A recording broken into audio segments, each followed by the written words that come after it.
Last video में हम लोग बात किए थे कि राउट कैसे काम करता है और उसका बेसिक राउटिंग देखा था, कंट्रोलर से भी देखा था राउट कैसे काम करता है।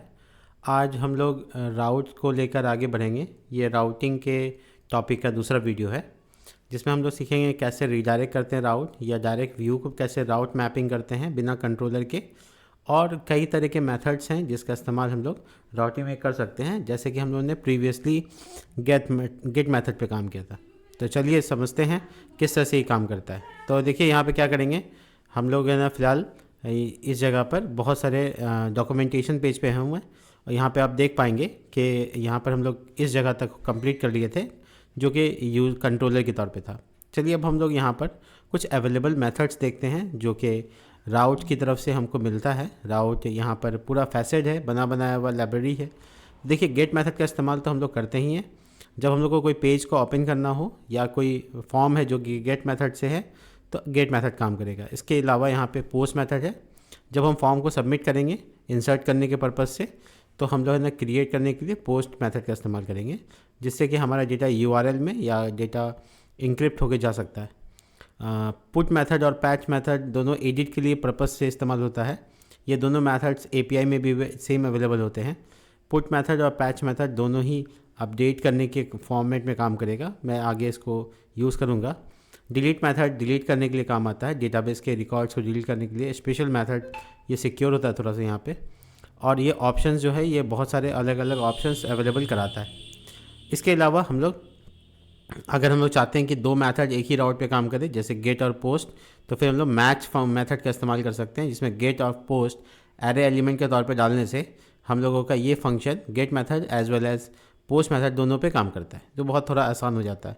अगर हम कोई मेथड नहीं चाहते, हम सभी मेथड पे वो राउट को रन करना चाहते हैं, तो ऑफकोर्स वहाँ पे एनी मेथड का इस्तेमाल होगा। एनी मेथड यहाँ पर कोई भी मेथड को एक्सेप्ट करने लगेगा।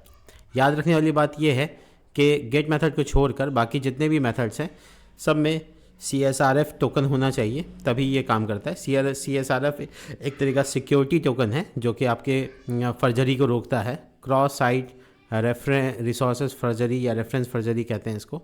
ये बहुत ही इंपॉर्टेंट चीज़ है जो हम लोग आगे फर्दर वीडियो में देखेंगे ही, लेकिन अभी फ़िलहाल के लिए यहाँ पर हम लोग कई और चीज़ें करके देखते हैं। देखिए मैं आपको गेट मेथड, पोस्ट मेथड, बाकी मेथड्स का इस्तेमाल तो आगे प्रोजेक्ट्स में करूँगा, लेकिन फ़िलहाल के लिए मैं आपको थोड़ा टेस्ट करके दिखा देता हूँ।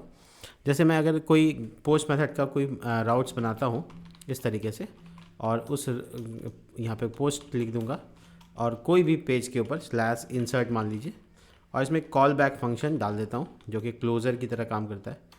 ये रहा, और इसमें हम चाहते हैं कि रिटर्न हो this is post method, this is post method, इस तरह से हम चाहते हैं कि रिटर्न हो। तो ये पॉसिबल है कि हम रिटर्न कर सकते हैं, बट ये वाला राउट आपके डायरेक्ट पेज खोलने से नहीं काम करेगा। मैं आपको चेक करा देता हूँ। देखिए ये मेरा सर्वर जो रन कर रहा है वो स्लैश इंसर्ट मैंने राउट का नाम रखा है, जो कि एंटर मारने के बाद यहाँ पे पेज नहीं खुलेगा। क्यों नहीं खुलेगा? क्योंकि कोई भी वेब ब्राउज़र पे पेज खोलना गेट मेथड होता है, ठीक है। तो यहाँ पर फ़िलहाल आप इसको सर्वर को ओपन नहीं कर पाएंगे। देखता हूँ मैं सर्वर काम कर रहा है कि नहीं कर रहा। सर्वर वेल वर्क है, ठीक है। स्लैश इंसर्ट था, रिस्पॉन्स में टाइम लग रहा है, बट आपको थोड़ी देर में दिख जाएगा कि यहाँ पे सर्वर पोस्ट मेथड पे हेलो पे तो काम करेगा, गेट मेथड है, और ये इंसर्ट पे काम नहीं करेगा। ये मैं नया टैब खोलने की कोशिश करता हूँ, शायद थोड़ा स्लो हो रहा है यहाँ पे। खैर, तो मैं इसके आगे का काम करके दिखाता हूँ। अगर मैं ये मेथड को एक्सेस करना चाहता हूँ तो मुझे मैं पोस्ट मेथड चाहिए होगा, ठीक है। तो ये आप देख पाएंगे यहाँ पे लिखा होगा गेट मेथड, थोड़ा सा ये जूम हो गया शायद इसलिए अजीब दिख रहा है। यहाँ पे लिखा हुआ है the get method not supported for this route, supported method is post. तो यहाँ पे आप पेज को नहीं खोल सकते गेट मेथड का, क्योंकि ये पोस्ट मेथड है। Post method only form submission के बाद ही काम करेगा, या API से आप इसको हिट कर सकते हैं। तो चलिए मैं API से हिट करके दिखा देता हूँ, ठीक है। तो इसके लिए मैं यहाँ पर फ़िलहाल मेरे पास API टेस्टर होना चाहिए, जो कि अभी यहाँ पे इंस्टॉल नहीं है VS कोड में। तो VS कोड में अगर आप thunder client THUN thunder client नाम से एक इंस्टॉल कर लेंगे, ये पहला नंबर पे जो आप देख रहे हैं, ये आपका API टेस्टर टूल है, जिसमें API तब हम लोग बनाते हैं जब हम लोग को एक एप्लीकेशन से दूसरे लैंग्वेज की तरफ अपना डेटा शिफ्ट करना हो, या उसको ट्रांसफ़र करना हो, तब हम लोग एपीआई की ज़रूरत पड़ता ही। फ्रंट एंड का पास जो भी डेटा आता है वो बैकएंड से आता है, बैकएंड से डेटा आता है वो एपीआई के माध्यम से आता है, ठीक है। फ़िलहाल अभी हम लोग यहाँ पर इसको टेस्ट करके देखते हैं, ठीक है। तो ये एक नया ऑप्शन यहाँ पे आ गया है, जिसके बाद हम यहाँ पे से नई रिक्वेस्ट हिट कर सकते हैं और वो मेथड चेंज करके हम कर सकते हैं, ठीक है। तो हम न्यू रिक्वेस्ट पे क्लिक करते हैं और मैं यही राउट जो कि पोस्ट मेथड पे काम करेगा, गेट मेथड पे नहीं काम करेगा, उसको मैं यहाँ पे डाल देता हूँ। डालने के बाद मैं यहाँ पे गेट मेथड की जगह पोस्ट मेथड सबमिट करता हूँ। जब मैं सर्वर हिट करूँगा तो इसका रिस्पॉन्स देखिए क्या आता है, वही आएगा जो मैंने एको किया था, यानी रिटर्न किया था आई थिंक। तो ये CSRF टोकन के बिना आया है और ये CSRF टोकन के बिना आया है, इसलिए ये पेज एक्सपायर का मैसेज आ रहा है।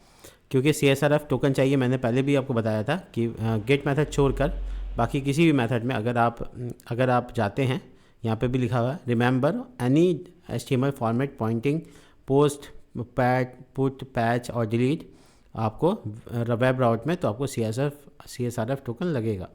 तो CSRF टोकन को एग्जामिनेट करना पड़ेगा फ़िलहाल के लिए, अभी आपको समझाने के लिए।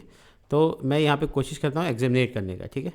तो मैं यहाँ पे जाता हूँ, बेसिकली मुझे मिडिलवेयर में जाना पड़ेगा और यहाँ पे लिखा हुआ है वेरीफाई CSRF टोकन। तो मिडिलवेयर क्या होता है, ये भी एक वीडियो है और यहाँ पे एक्सेप्ट यहाँ पे छोड़ना पड़ेगा। किसको छोड़ना है, तो मैं चाहता हूँ स्लैश इंसर्ट को एग्जामिनेट कर दिया जाए, यानी कि स्लैश इंसर्ट करने पर CSRF का डिमांड ना हो। तो मैं इसलिए यहाँ पे एग्जामिनेट कर दिया। अब मैं वापस से सर्वर को ये रिक्वेस्ट को हिट करता हूँ जो कि CSRF टोकन मांग रहा था, वह दोबारा से हिट करता हूँ, देखता हूँ क्या होता है। ये 419 का एरर बता रहा है, पेज एक्सपायर, यानी टोकन आपने नहीं हैंडल किया है। तो मैंने टोकन को बाईपास कर दिया, यानी कि इस राउट में अब टोकन मेरे को नहीं चाहिए। तो अब जो रिस्पॉन्स आता है देखते हैं वो क्या आता है, ठीक है। तो तब तक मैंने यहाँ पे एग्जामिनेट किया है, ये राउट है मेरा, इस राउट को मैं चाहता हूँ कि CSRF में चेक ना हो, इसलिए मैंने यहाँ पे डाल दिया, ठीक है। ये एग्जामिनेट करने का तरीका है। ये शायद थोड़ा सा टाइम लग रहा है, दोबारा से इसको कैंसिल करने की कोशिश करता हूँ, या यहाँ पे ठीक है सब कुछ, बस इसका सबमिशन होना चाहिए और सबमिशन होने के बाद वो आपको रिस्पॉन्स करेगा, ठीक है। तब तक मैं यहाँ पर सब ठीक है, ठीक है। मैं एक बार नया रिक्वेस्ट बना देता हूँ, शायद कट करके मैं दोबारा से नया रिक्वेस्ट बना लूँगा इस तरह से और दोबारा से URL डाल दूँगा। अब मेथड को अगेन मैं पोस्ट कर दूँगा और फिर सेंड करता हूँ, शायद वो, हाँ देखिए this is post method, wonderful. तो आप देख पा रहे हैं यहाँ पे कि ये राउट एक्सेस ऐसे नहीं होगा, क्योंकि ये एक सिक्योर तरह का पोस्ट पुट या डिलीट, ये सब सिक्योर मेथड्स होते हैं जिसमें CSRF का टोकन यहाँ पे web.php में अगर आप राउट बना रहे हैं तो फिर आपको अनिवार्य होगा। लेकिन एक और उसके साथ एक फ़ाइल आता है API.php, यहाँ पे अगर कोई राउट बनाएंगे तो इसमें CSRF ज़रूरी नहीं होगा। मैंने तो अभी एग्जामिनेट कर दिया ताकि ये नहीं मांगे, ठीक है। तो मैं CSRF अभी दे नहीं सकता, इसलिए मैंने एग्जामिनेट कर दिया। खैर मैं अब हटा देता हूँ क्योंकि मुझे एग्जामिनेट सही नहीं लग रहा, मैं बाद में इसको आगे फर्दर दिखाऊंगा, ठीक है। तो ये पोस्ट मेथड की तरह बन सकता है। अगर आप चाहते हैं गेट भी यहाँ पे काम करे और पोस्ट भी काम करे तो फिर आपको यहाँ पे मैच लगाना होगा। मैच में आपको क्या करना होगा, फर्स्ट पैरामीटर में एक एरे पास करना होगा जो कि 2 मेथड्स, 3 मेथड, 4 मेथड, जिसको भी आप चाहते हैं सपोर्ट कराना वो आप करा सकते हैं। देखिए तो गेट और पोस्ट, ठीक है, तो ये दोनों का दोनों अवेलेबल है। तो अब मैं जब इसको यहाँ से जब हिट करूँगा, हालांकि मैंने एग्जामिनेट वापस हटा दिया है, लो मैं वापस लेता हूँ, ये वापस लेते आया। और इसके बाद यहाँ पर अगर मैं इसको रिक्वेस्ट को हिट करता हूँ इस जगह पे, तो मैं पाऊँगा कि ये भी अभी काम कर रहा है, पोस्ट मेथड भी काम कर रहा है। देखिए तो पोस्ट मेथड का भी रिस्पॉन्स आएगा और गेट मेथड का भी रिस्पॉन्स आएगा। देखिए तो गेट मेथड भी इसी राउट पे वर्क करेगा, ये भी रिटर्न करेगा एक दिस इज़ पोस्ट मेथड, देखिए काम कर रहा है। और इस तरीके से यहाँ से भी, ये इस पे से भी मारेंगे तो भी आ जाएगा। तो कहने का मतलब ये है कि आप यहाँ पे मैच अगर लगाते हैं तो आप एक से ज़्यादा मेथड को एक ही राउट में सपोर्ट करा सकते हैं, ज़रूरत पड़ सकती है ऐसी, बहुत आसान है, ठीक है। तो यहाँ पर web.php में ये सब पॉसिबल है। चलिए हम आगे बढ़ते हैं और देखते हैं कि और क्या क्या चीज़ें सीखनी है इसमें। हाँ तो वो CSRF की जो मैं बात कर रहा था वो यहाँ पे लिखा हुआ है, CSRF प्रोटेक्शन करना होगा आपको, इसके लिए अलग वीडियो है पूरा, अभी फ़िलहाल बेसिक जाने। अब आते हैं रीडायरेक्ट कैसे करते हैं। तो मान लीजिए कि मैं कोई एक राउट पे गया, वहाँ से मुझे रीडायरेक्ट मेरा एप्लीकेशन किसी और जगह पे कर दे, तो इसके लिए रीडायरेक्ट मेथड अवेलेबल है, जहाँ पे गेट लगाते हैं वहाँ पे आप लगा सकते हैं। अगर आप चाहते हैं उसको परमानेंट या हमेशा चाहते हैं परमानेंटली वो रिडायरेक्ट हो, तो उसके लिए परमानेंट रिडायरेक्ट भी अवेलेबल है। ठीक है, कैश मेमोरी में वो रह जाएगा और जब भी आप रिडायरेक्ट करेंगे इस पेज पे तो आपको रिडायरेक्ट कर दिया जाएगा दूसरे पेज पे जो भी राउट आप डालते हैं। चलिए इसको ट्राई करते हैं कैसे काम करता है ये। तो सपोज़ दैट कि मेरा होम पेज का कोई भी अभी राउट नहीं है, देखिए नहीं है। तो अगर मैं होम पेज पे भी जाऊंगा तो मुझे ऑफ कोर्स ये बोलेगा कि होम पेज नॉट फाउंड। देखिए जब मैं इसको रिडायरेक्ट करूँगा तो इसमें नॉट फाउंड का पेज आ रहा है, देखिए नॉट फाउंड का पेज आ रहा है। तो अब मैं चाहता हूँ कि जो होम पेज पे जाएँ वो हेलो पे अपने आप रिडायरेक्ट हो जाए। तो मुझे रिडायरेक्ट लिखना है और रिडायरेक्ट लिखने के बाद मुझे लिखना है कि अगर कोई स्लैश यानी होम पेज पे आता है तो स्लैश हेलो पे रिडायरेक्ट हो जाए। बहुत ईजी है, हेयर एंड देयर, कहाँ से कहाँ रिडायरेक्ट करना है। तो इसी वजह से आप जब होम पेज पे कोई आएगा तो उसको ऑटोमेटिक देखिए एप्लीकेशन स्लैश होम पे लेके चला जाएगा। ये देखिए आपके सामने खुल जाएगा, बहुत इजी तरीका है ये। तो थोड़ा सा रिफ़्रेश होने में टाइम लगेगा क्योंकि एप्लीकेशन को एक बार कैश में रखना पड़ता है ये बात कि आखिर क्या करना नहीं करना है। तो मैं एक बार और रिफ़्रेश करने की कोशिश करता हूँ। ठीक है, तो ये राउट को पता चल जाएगा। ठीक है, तो मैं उसको भी दिखा दूँगा कैसे काम करता है ये। और इसके अलावा रिडायरेक्ट में आपके पास ऑप्शन है, रिडायरेक्ट बाय डिफ़ॉल्ट जो होता है वो 302 पे होता है। 302 एक्चुअल में HTML एरर कोड है और दूसरा है 301 जो आप यहाँ लिख सकते हैं। बाय डिफ़ॉल्ट 302 होता है, आप 301 पे भी जा सकते हैं, अपना स्टेटस कस्टमाइज़ कर सकते हैं। अगर आप परमानेंट रिडायरेक्ट चाहते हैं जो कि 301 होता है परमानेंट रिडायरेक्ट, देखिए मेरा पेज ऑटोमेटिक होम पेज से कहाँ चला गया, देखिए वापस देखिए मैं अपने होम पेज पे एक्सेस कर रहा हूँ और वो स्लैश हेलो अपने आप ऐड करके वहाँ पेज पे रिडायरेक्ट करा दे रहा है। देखिए ये देखिए जब रिडायरेक्ट होगा तो स्लैश हेलो पे रिडायरेक्ट हो जाएगा। तो थोड़ा सा ये स्लो है बट ये काम कर रहा है। ठीक है, तो यहाँ पर हेयर एंड देयर करने से परमानेंट रिडायरेक्ट भी पॉसिबल है। तो आपको डेस्टिनेशन बताना है, बात ख़त्म हो गया। अब आप आते हैं बहुत ही इंटरेस्टिंग चीज़ पे। अगर आप कंट्रोलर नहीं बनाते, आपको कोई मैनेजमेंट नहीं करना, कोई इंसर्ट नहीं है, कॉल नहीं है, सिर्फ HTML का पेज है, उसको अगर आपको रेंडर कराना है, देखिए यहाँ पे हेलो आपका रिडायरेक्ट हो चुका है। देखिए तो अगर आप रेंडर कराना चाहते हैं तो आपके पास एक सिंपल सा फंक्शन है, इसका नाम है हेलो, सॉरी व्यू फंक्शन है। इस व्यू फंक्शन में बहुत इंटरेस्टिंग चीज़ ये है कि पहला पैरामीटर में आपको URL बताना है, दूसरे पैरामीटर में आपको पेज का नाम बता देना है। क्या बात है, कितना मज़ेदार होगा। तो चलिए मैं दिखाता हूँ आपको, डायरेक्ट एक्सेस भी दिखाता हूँ। तो इस बार मैंने व्यू में यानी रिसोर्स के फोल्डर में यहाँ पर व्यू में एक फ़ाइल बना लेना है, जैसे वेलकम यहाँ पे आप देख पा रहे हैं। यहाँ पे मैं चाहता हूँ कि एक नया मेरा फ़ाइल बने, तो मैंने यहाँ पे file hello home dot blade dot PHP लिख दिया। ठीक है, ये बेसिक सा HTML पेज है, इसमें ब्लेड टैम्पलेटिंग लगता है इसलिए डॉट ब्लेड भी एक्सटेंशन डालना पड़ेगा आपको। तो यहाँ पे आपका बेसिक HTML कोड। ठीक है, और मैं लिख देता हूँ H1 this page access without controller.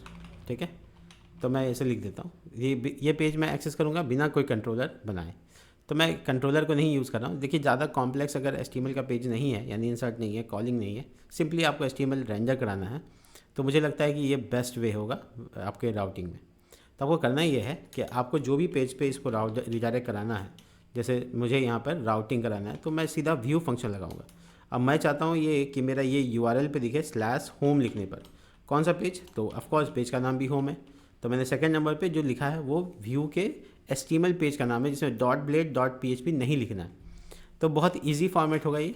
और उसके बाद मैं यहाँ पर इसको चेक करने जा रहा हूँ। देखिए स्लैश होम, यहाँ पे मैं लिखूँगा होम और एंटर मारूंगा, देखिएगा वो पेज रेंडर हो जाएगा बिना कोई कंट्रोलर बनाए, बिना कोई क्लोज़र या कॉल बैक फंक्शन बनाए। ये भी बहुत ही आसान स्टेप होगा PHP में लारावेल के अंदर में कोई HTML पेज को सिंपली रेंडर करने के लिए। इसमें भी पैरामीटर्स जा सकते हैं, कोई तरह का वेरिएबल है या डेटा है उसको आप पास कर सकते हैं, ये एरे के फॉर्मेट में पास होगा थर्ड पैरामीटर में, बहुत ही आसान होगा। ठीक है, और अगर आप चाहते हैं कि आपका राउट कितना सारा बना हुआ है उसका लिस्ट देखना, तो आपके पास ये एक आर्टिशन कमांड है, PHP artisan command, PHP artisan route colon, और उसके बाद आपको लिखना है लिस्ट। पता नहीं कोई एप्लीकेशन आज थोड़ा स्लो चल रहा है, मैं किल कर देता हूँ एक बार सर्वर को। ठीक है, कंट्रोल C, ये इंडेक्सिंग नहीं कर पा रहा और मैं वापस ही कमांड को डाल देता हूँ, एंटर मारता हूँ। देखिए मुझे थोड़ा टाइम लग रहा है, पता नहीं क्यों आज एप्लीकेशन थोड़ा सा लेंदी है, बट ऐसा यूजुअली नहीं होता है। इसलिए मुझे कोई भी चीज़ का आउटकम दिखाने में थोड़ा टाइम लग रहा है। तो ठीक है, तो ये देखिए थोड़ा सा कमांड पे एरर आ गया। मैं दोबारा से इसको ट्राई करता हूँ। देखिए ये PHP आर्टिसन कमांड जो सर्वर रन करने के लिए होता है वो मैं लगा रहे। देखिए अब मुझे सर्वर मिल गया है, मैं इसको खाली रिफ़्रेश करूँगा, ऑफ कोर्स मुझे पेज आ जाएगा। ठीक है, तो ये देखिए डॉक्यूमेंट मेरा टाइटल था वो आ गया। This page access without controller, wonderful. I hope कि ये इन्जॉयबल होगा, आप इसको आराम से कर सकते हैं व्यू वाले फंक्शन के साथ। और हम लोग अब मिलेंगे नेक्स्ट वीडियो में जिसमें हम बताएंगे राउट में पैरामीटर्स कैसे पास करते हैं। ये बहुत इंपॉर्टेंट होगा क्योंकि कोई भी राउट डायनेमिक हो ही नहीं सकता जब तक उसमें पैरामीटर या URI सेगमेंट के बारे में नहीं समझे। तो मिलते हैं नेक्स्ट वीडियो में। लारावेल में ऐसे ही बने रहिए, मेरे चैनल को सब्सक्राइब कीजिए। थोड़ा सा मैं अभी वीडियो नहीं बना पा रहा हूँ, लेकिन मैं आगे पूरा लारावेल का प्लेलिस्ट तैयार कर दूँगा। ठीक है, तो बने रहिए और जो भी क्वेश्चन आए उसको कमेंट में प्लीज़ क्वेश्चन करें, मैं उसका जवाब ज़रूर दूँगा। ठीक है, स्टे ट्यून, गुड बाय।